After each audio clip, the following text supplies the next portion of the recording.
Hello blunts, what's chillin'? In today's episode we will talk about the impeachment of South Korea's President Park Geun Hye and the likely candidates of the 9th of May election. I don't prefer fansing the people man. If I do I go honestly, I'm doing this for money, for money, for money, for money.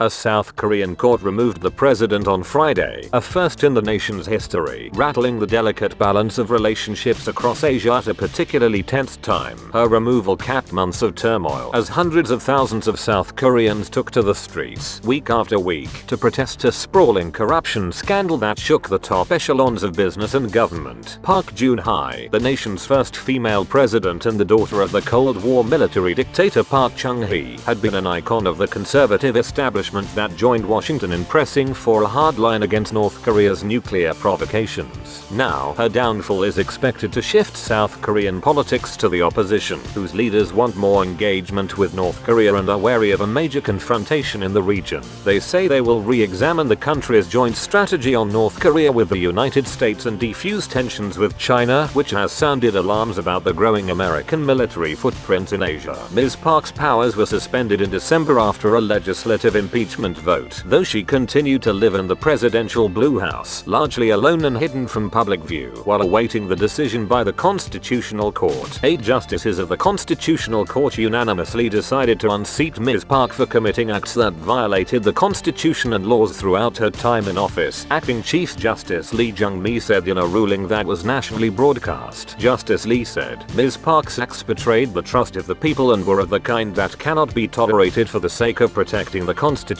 With the immunity conferred by her office now gone, Ms. Park, 65, faces prosecutors seeking to charge her with bribery, extortion and abuse of power in connection with allegations of conspiring with a confidant, her childhood friend CHEOL-SOO, to collect tens of millions of dollars in bribes from companies like Samsung. Now that Ms. Park was impeached, South Korea is to hold a presidential election on the 9th of May to choose a successor to Park Geun Hye. Park's replacement will face a host of problems. A growing threat from nuclear-capable North Korea that has prompted deployment of a US missile defense system, Chinese retaliation against Korea businesses over that deployment, and pressure to reform the family-run conglomerates that played a key role in the scandal that caused Park's downfall.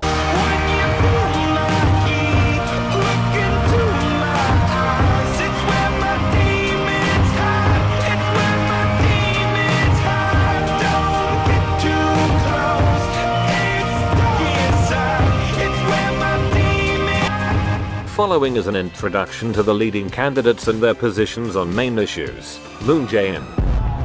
Waking up to ash and dust. I wipe my brow and I sweat my rust. I'm breathing in the chemicals.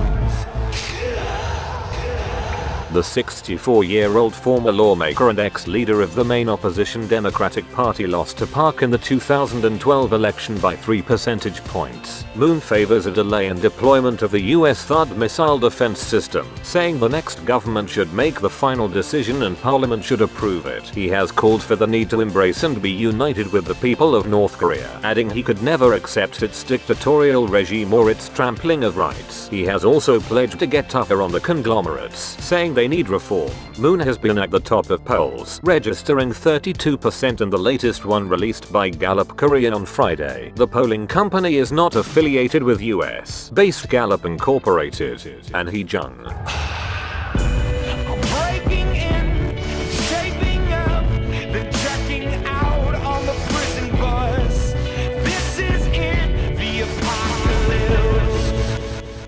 A youthful-looking 51 surged to second place in opinion polls after former UN chief Ban Ki-moon dropped out of the race and was an aide to former President Roh Moo-hyun, a liberal, when Moon was Roh's chief of staff. He is a 2-term governor of rural South Chungcheong province. Some supporters have nicknamed him the Obama of South Korea, and came second in the latest poll with support of 17% of the 1,005 people questioned, and also favors more engagement with North Korea but has said the THAAD deal should be respected as South Korea and the United States have agreed to deploy it. He has called for a fair, transparent market economy.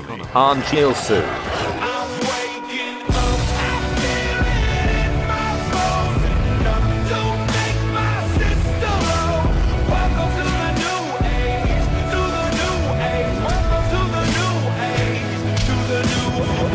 Ahn, 55, is a former doctor and computer businessman. Ahn's popularity has waned in recent months after stepping down as co-chair of the new opposition People's Party after it became embroiled in a kickback scandal over advertising funds. Ahn was not implicated. He is a member of parliament. He got the support of 9% of respondents in the latest poll. He is open to dialogue on North Korea, though he has also advocated a tough line. He says the THAAD system must be deployed and South Korea must make greater efforts to convince China it is not aimed at them. On the economy, he advocates the expansion of small and medium-sized enterprises.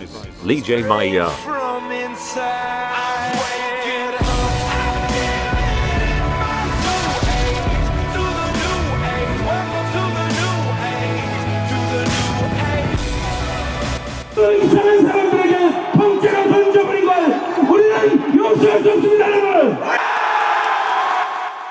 Lee, the 52-year-old mayor of CHEOL-SOO, a city southeast of Seoul, has surged in opinion polls as an outspoken critic of Park since the scandal that led to her impeachment erupted. A member of the main opposition Democratic Party, Lee has said he wants to be the South Korean Bernie Sanders after the US Democratic Party rebel who ran against Hillary Clinton. He got the support of 8% in the latest poll. Lee has billed himself as the inheritor of the Sunshine policy of engaging with North Korea. He recently told Chinese media the THAAD deployment should be called off. He is well known for his staunch criticism of the JAE-IN.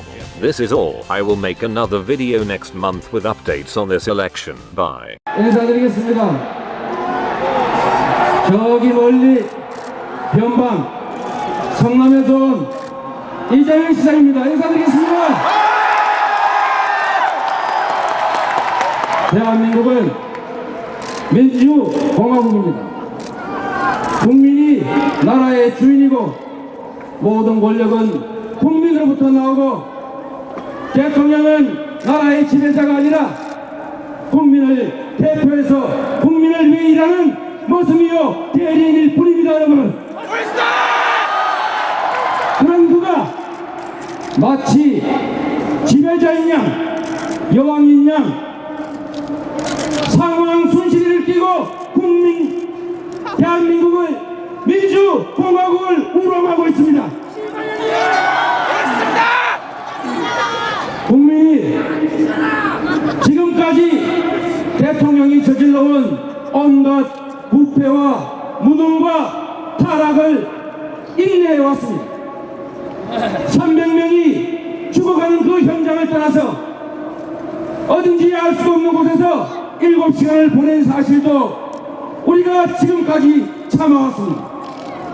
평화를 외치고 한반도를 전쟁의 위협으로 빠뜨리는 것조차도 우리가 견뎌왔습니다.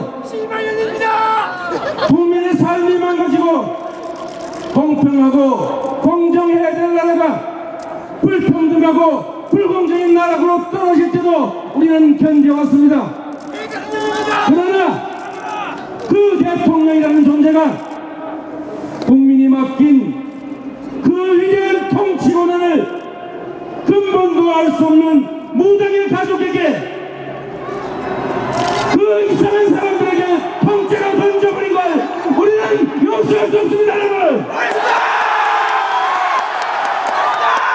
우리가 힘이 없고 돈이 없지만 가오가 없는 게 아닙니다, 여러분!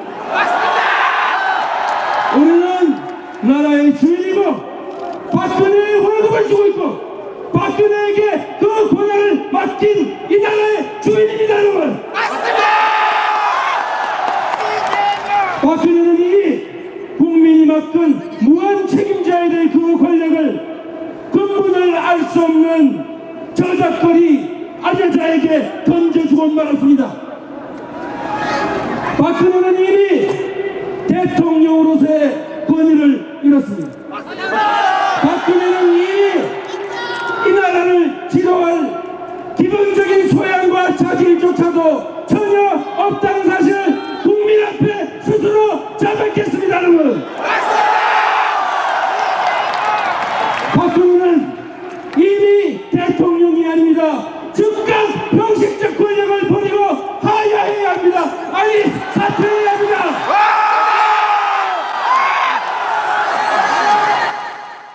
Bullshit. Politicians talk, never do shit, it's bullshit. All of what they feed us in the news, it is bullshit. Plus what they teach us in the schools, it is bullshit. The war's bullshit, it's all bullshit. That's bullshit.